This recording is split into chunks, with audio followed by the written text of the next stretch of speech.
You're here. Good.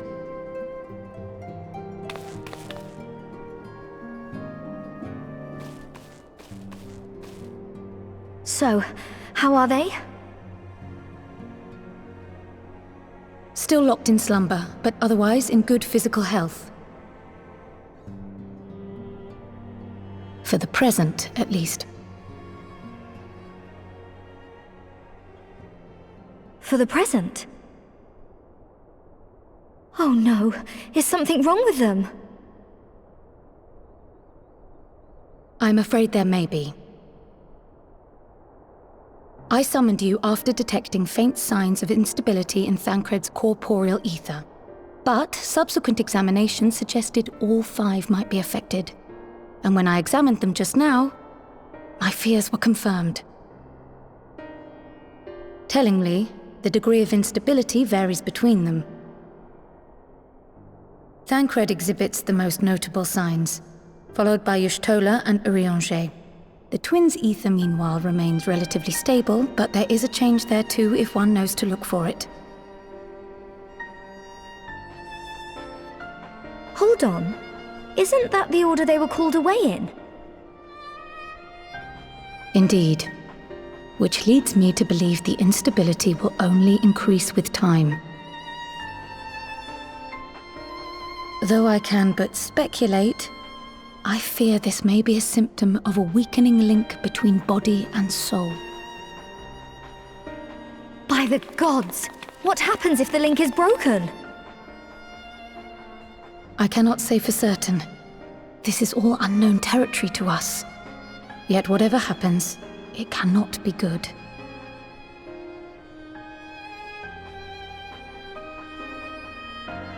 Mercifully, the instability is still only slight. And you may rest assured Master Matoya and I will do everything in our power to keep it from worsening. Be that as it may, it is imperative that you find a way to restore our friends' souls to their bodies.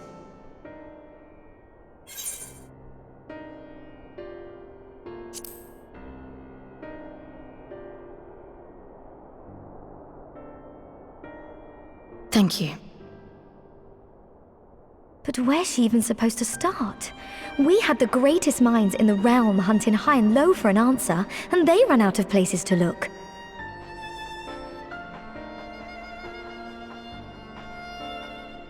You stated in your report that the Exarch had originally intended to reverse the summoning process by means of his own death, correct?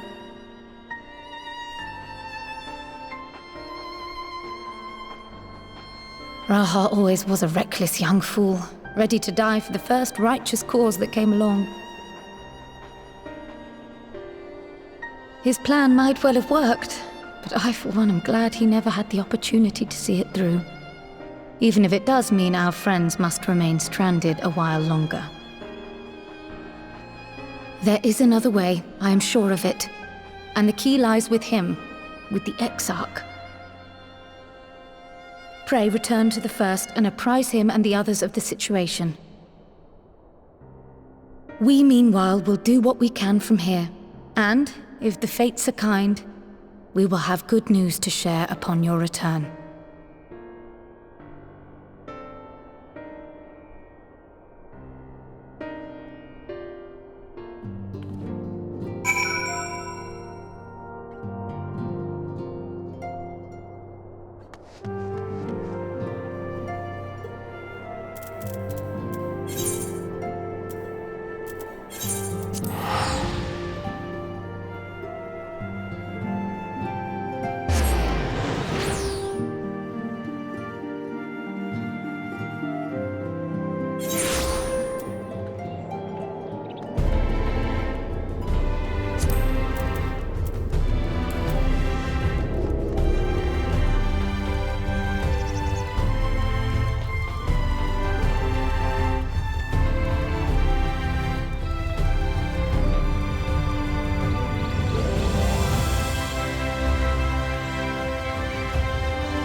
Pray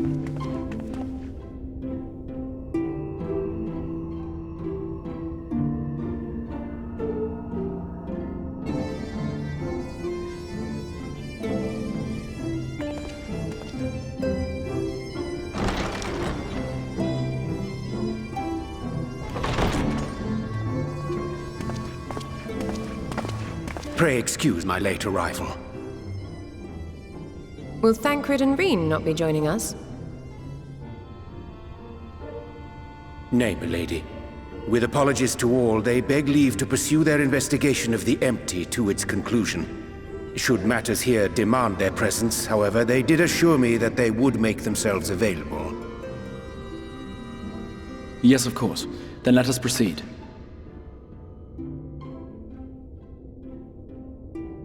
I think it best that you begin by providing a summary of Mistress Kryle's findings.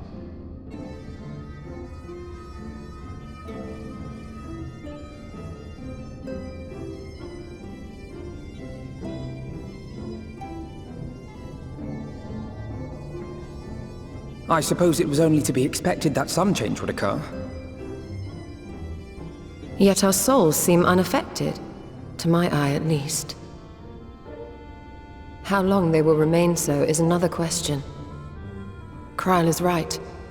It is imperative we find a way to return to the source. Perhaps an explanation of the method by which I brought you here will yield some inspiration. Ere I begin, it must be noted that I am by no means a gifted mage. In order to employ powerful magics, I must rely upon the Crystal Tower and its boundless reservoirs of energy. The magic that summoned you was no exception. 'Tis a singular spell, adapted through painstaking effort from the technique that transported me to the First. To use an analogy, it works by cutting a hole in the fabric of reality. A hole tailored to the object of summoning, through which it and it alone may pass unscathed. Though I succeeded in creating said hole, I failed to latch onto my intended target. Instead of you, the spell found those close to you, and ended up summoning them in their incomplete state.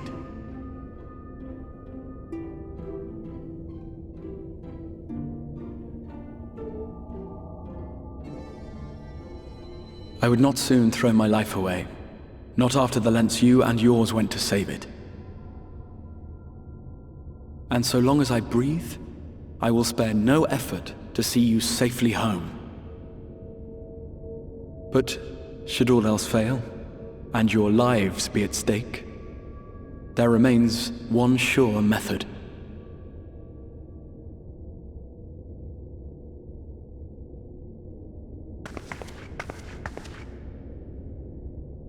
Oh! What was that for? How can you even entertain such thoughts? You owe your life to the Warrior of Light, and you don't get to die unless she says so.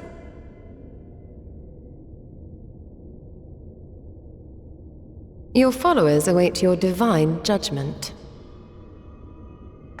What did you just...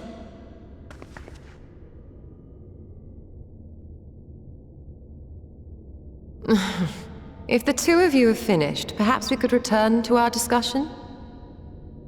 Rather than dwelling upon the multiple failed attempts at transference, I think it would behoove us to focus on the solitary success.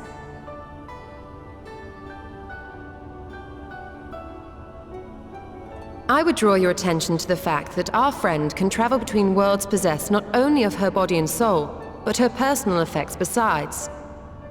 This is no different from the teleportation magics to which we are all accustomed. Magics that allow for the transportation of those inanimate objects one considers to be an extension of oneself.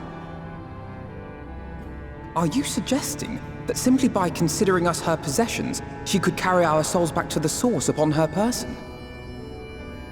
Well, it would be nice if things were that simple for a change. But vague notions of ownership seem a rather tenuous thing to stake our lives on. So much as a moment of doubt on her part and we'd be left floating in the rift.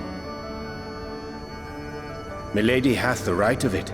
The requisite fixity of belief would be too much to ask even of our friend.